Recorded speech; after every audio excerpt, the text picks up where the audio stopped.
Hello, अब आइए देखते हैं बच्चों की सेकंड प्रॉब्लम, इसकी third problem.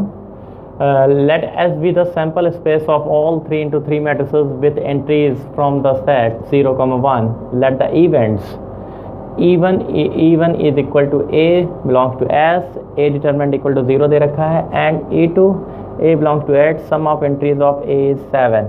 If A matrix is chosen at random from S, then the conditional probability, okay यहाँ पर फिक्स कर दीजिए कंडीशनल प्रोबेबिलिटी, यानी 12th की प्रोबेबिलिटी आपकी आ गई। कंडीशनल प्रोबेबिलिटी है एकदम बेसिक। आप किसी भी चीज़ को इधर उधर हाई फाई क्यों लेते हैं? सिंपल सा मान के चलिए ना कि एक एनसीईआरटी की प्रॉब्लम है जो कि थोड़ा सा मैट्रिक्स के साथ कोरिलेट की गई है, ठीक है ना। यही इसकी खूबसूरती है आईआईटी एडवांस की, और कुछ नहीं है, ठीक है ना। प्लेन दे दिया जाएगा तो और किसी का होगा, लेकिन अगर कोरिलेट कर दिया जाएगा किसी के साथ तो फिर वो आईआईटी एडवांस का होगा। तो आपको कंडीशनल प्रोबेबिलिटी पर फोकस करना है और आपको अपना जो एनसीईआरटी वाला फार्मूला है बस उसे अप्लाई करना है।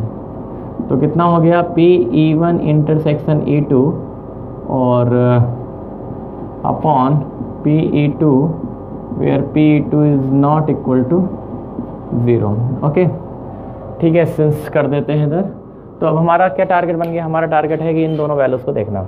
अब एक चीज़ और देखिए, उसने E1 इवेंट और E2 इवेंट भी दे रखे हैं। आपको बस इस सैम्पल स्पेस से जो यहाँ 0, 1 की दे रखी है सेट, उसके थ्रू आपको बस ये पता करना है कि मैट्रिसेस क्या है, कितनी मैट्रिसेस फॉर्म हो सकती हैं, कितनी इवेंट ई बता रहा है कि कितनी ऐसी मैट्रिसेस होंगी जिनका डिटरमिनेंट ए जो हो वो 0 होना चाहिए, और E2 इवेंट्स ये बता रहा है कि कितनी ऐसी डिटरमिनेंट्स होंगी जिनके सम ऑफ एंट्रीज का, यानी डिटरमिनेंट के जितनी भी एंट्रीज हैं उनका जो सम होना चाहिए वो 7 होना चाहिए, ठीक है ना। तो आइए देख लेते हैं, ध्यान से समझ लेते हैं बात को। सबसे पहले बात करेंगे हम लोग, अकेला E2 है इसलिए हम E2 पे पहले चर्चा कर लेते हैं कि E2 क्या है। तो E2 क्या है उस पर चर्चा करते हैं। तो E2 है A is the determinant belong to the set S, sum of the entries A is 7। Sum of the entries यानी कि जो आपने अंदर 9 एलिमेंट डाले हुए हैं 3x3 के, है ना। 3x3 के जो डिटरमिनेंट्स आप फॉर्म कर रहे हैं उनमें 9 एलिमेंट्स में से उनका जो सम आए, एंट्रीज जो यहाँ आप डालेंगे ना, इन सब का जो सम आना चाहिए वो 7 होना चाहिए, ठीक है। तो 7 होना चाहिए। अगर मैं यहाँ पर कहूँ ABCDEFGHI, ओके, ये मैंने एक मैट्रिक्स ले ली 3x3 की, ओके। अब मुझे इसको किस में भरना है? 0 और 1 के केस में भरना है, और उनका सम जो आना चाहिए वो हमारा कितना आना चाहिए? 7 आना चाहिए। तो आप देख सकते हैं, अगर मैं इनको A + B + C + D + E + F + G + H + I कह दूँ, अब ये सम जो होना चाहिए ये 7 होना चाहिए। अब 7 कैसे होगा? याद करिए, ऐसी टाइप की प्रॉब्लम पहले भी आ चुकी है, लेकिन उसमें थोड़ा सा बस डिटरमिनेंट था, उनका सम ये ऐसे निकल के आया था। चलिए फिलहाल तो हम यहाँ वाले प्रॉब्लम की बात करते हैं। अब सम यहाँ पर 7 लाना है आपको, तो सम 7 कैसे आ सकता है? सम 7 आने का केसेस ये है कि आप 0 और 1 को अगर हम करें तो 7 1 तो लेने पड़ेंगे ना। 7 1 ले लेते हैं, यानी कि वंस हम लेते हैं, वंस ये ले लेते हैं 7, और ज़ीरोज़ ये ले लेते हैं हम 2, ठीक है ना। तो हमारे पास कितने हो गए? 7 1 हो गए और 2 0 हो गए, ये हो गए 9 हमारे, ठीक है ना। तो अब हमारे पास क्या कंडीशन है कि हमें क्या करना है कि एक तो हो गया आपका, अब इसमें वो लगाई ना कॉम्बिनेशंस, तो कॉम्बिनेशंस चलेंगे कितने? 9 में से 7 तो आपने वो ले लिए 1, ओके, एंड कितना बचा? 2 बचा ना। 2 में से दोनों आपके कितने हो गए? 0 हो गए, ठीक है। तो आपकी कंडीशंस क्या हो गई? ये आपकी आ गई 9 फैक्टोरियल, 7 फैक्टोरियल और 2 फैक्टोरियल, और ये तो 1 ही हो गया बेटा, NCN की वैल्यू 1 होती है। तो यहाँ पर कितना आ गया? 9 × 8, 7 हट जाएगा, 2 आएगा, 9 चौक 36, 2 चौको 8 और 9 चौक 36 आ गया, ये 36 हो गया, ठीक है। यानी E2 की वैल्यू कितनी आ गई? यानी प्रोबेबिलिटी ऑफ N E2 कितना आ गया? फाइनल बताइए कितना आ गया? 36, ठीक है। तो 36 हमारे पास ये कंडीशंस आ गई, ठीक है। तो टोटल केसेस कितने हो गए? 36, ओके। अब बात करते हैं हमारे पास क्या कंडीशंस है। अब और केसेस के लिए बात कर लेना, और केसेस पर बात करें तो हमारे पास क्या आएगा? इसके इवेंट पर बात कर लेते हैं। तो E1 पर पहले देख लो क्या है। E1 और कितने आएंगे? E1 और E2 का इंटरसेक्शन ले लेते हैं, ठीक है। तो E1 और E2 का इंटरसेक्शन कितना होगा? मतलब डिटरमिनेंट 0 भी हो और साथ में सम ऑफ एंट्रीज भी 7 हो, तो डिटर्मिनेंट 0, अगर हम पहली बात करें इवन की, तो इवन के लिए डिटर्मिनेंट अगर 0 है तो 0 ये कब हो सकता है? 0 तब हो सकते हैं जब अगर हम डिटर्मिनेंट को देखें कि हमारे पास जितने भी आ रहे हैं A1 की वैल्यू जितनी भी आ रही है वो 1 की वैल्यू कितनी होनी चाहिए हमारे पास? 1 की वैल्यू होनी चाहिए इस तरीके से हो कि या तो दो रोज सेम हो जाएं, या तो दो कॉलम सेम हो जाएं, या फिर हमारे पास कोई रो कोई कॉलम 0 0 0 ही आ जाए तो 0 आ जाएगा। ठीक है, केसेस हम लेते हैं। तो इवन के हमारे पास इस तरीके के केसेस आएंगे। लेकिन क्या हमें अकेला इवन निकालना है? नहीं, हमें अकेला इवन नहीं निकालना, हमें निकालना है इवन इंटरसेक्शन E2। ओके, तो इवन इंटरसेक्शन E2 निकालना है, तो इसमें कितने केसेस आएंगे?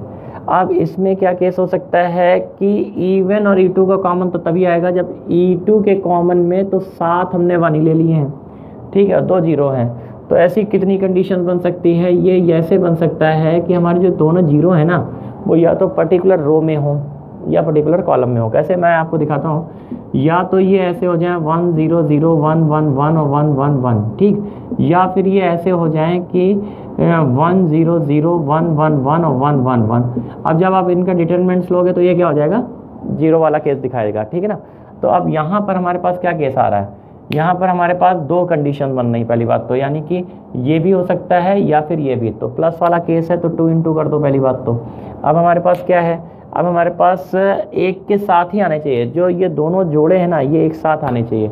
तो दोनों जोड़े एक साथ अगर आए तो कैसे आएंगे?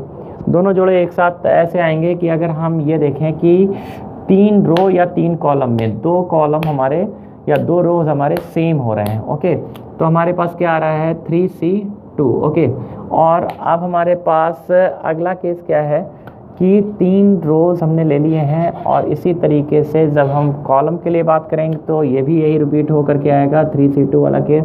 तो यहाँ से हमारे पास कितने आ जाएंगे? 2 × 3 × 3, 3 × 9 2 18 केसेस ऐसे होंगे जहाँ पर हमारे पास डिटरमिनेंट जिनके 0 होंगे और सम ऑफ एंट्रीज भी हमारी 7 केस बनाएगी, ठीक है ना। तो अब हमारे पास ये केसेस हो गए, ठीक है। तुम ऐसे भी देख सकते हो 9 केसेस है ना, इनको रिपीट भी कर सकते हो ऐसे करके, ठीक है ना। तो यहाँ पर हमारे पास 18 केसेस हो गए। टोटल केसेस हमारे पास कितने थे?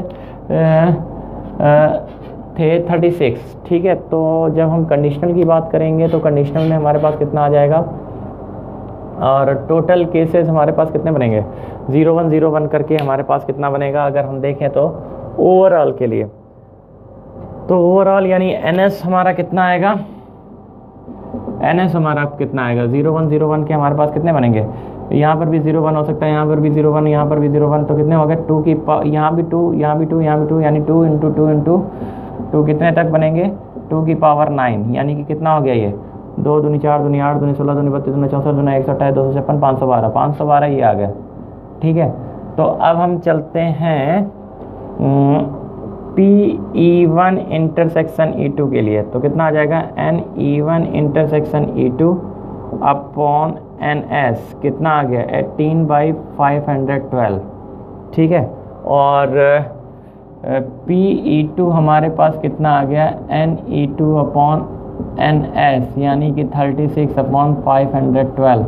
तो अब यहाँ पर रख दो 18/512 एंड 36/512। तो ओवरऑल हमारे पास कितना आ गया? 18 ये कैंसिल हो गया और ये 2 आ गया, यानी कितना आ गया? 1/2 यानी कि 0.50। ये आपकी इंटीजर प्रॉब्लम थी, ठीक है। तो इस तरीके से आपने फाइनली निकाल लिया है। तो फिर से एक बार देख लीजिए कि हमारे पास क्या है। सबसे पहले हमने कंडीशनल प्रोबेबिलिटी को फोकस किया और हमारे पास कंडीशनल प्रोबेबिलिटी वाले केस को लगा दिया। अब यहाँ पर हमें ये प्रोबेबिलिटी ऑफ E2 चाहिए, probability of E1 intersection E2 चाहिए, ठीक है। तो हमने क्या प्रोबेबिलिटी ऑफ E2 निकालने के लिए क्या किया? हमारे पास जितने भी केसेस थे उसके बाद E2 की उसने कंडीशन दे रखी है कि sum of entries of A is 7। तो हमने क्या किया कि सबका ABCD जो हमने लिया था इनका सम हमारा 7 होना चाहिए। तो मैंने 7 1 ले लिए और 2 0 ले लिए। तो यहाँ पर 9 में से 7 हमारे सिलेक्शन हो गया 1 के, और बाकी बचे 2 में 2 के 0 का सिलेक्शन ले लिया पोजीशन में, ठीक है भाई। 7 को 1 से भर दिया और 2 जो पोजीशन बनी उन्हें 0 से भर दिया। तो हमारे पास टोटल आ गए 36 केस, ठीक है। तो ये 36 केस आ गए, यानी कि N2 कंडीशन हमारे पास आ चुकी है।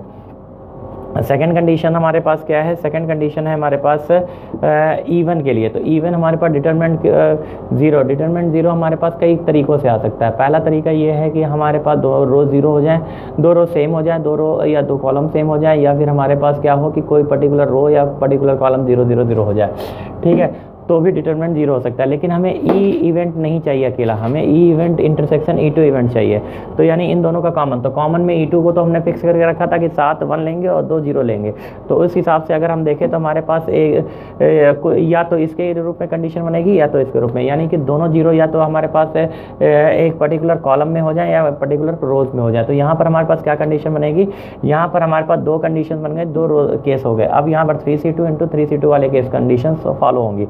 तो यहाँ पर टोटल हमारे पास जो इसके इवन इंटरसेक्शन E2 का केस बनेगा वो 18 केस बन जाएंगे, ठीक है। टोटल सैंपल स्पेस कितने बनेंगे, तो सैंपल स्पेस ये तुम्हारा NCERT की एक्सरसाइज का लास्ट पॉइंट जो है ये वही है कि 0 1 से हमारे पास किसी भी डिटरमिनेंट में टोटल कितने बन सकते हैं केसेस, तो हमारे कितने बन सकते हैं, 512 बन सकते हैं। तो यहाँ पर इसकी प्रोबेबिलिटी कितनी है, 18/512। इसकी प्रोबेबिलिटी कितनी है, 36/512। उसको जाकर के फार्मूले में रख दिया और कैंसिल करने के बाद 0.50। तो इस तरीके से आपका A to Z कंप्लीट आया है। तो इसको आप ध्यान से देख लीजिए, समझ लीजिए, और इसके बाद इस तरीके से मैट्रिक्स फिर से प्रोबेबिलिटी के साथ लग करके आती है। और इसको आप ध्यान से देखिएगा क्योंकि प्रोबेबिलिटी अक्सर PNC प्रोबेबिलिटी के साथ लग करके आती है, मैट्रिक्स सॉरी, ठीक है। तो इसलिए ये प्रॉब्लम मेरे हिसाब से मैं आपको बता दूं कि वेरी इंपॉर्टेंट है। आगे के लिए भी ऐसी प्रॉब्लम पर प्रैक्टिस करें, ठीक है। मिलते हैं एक छोटे से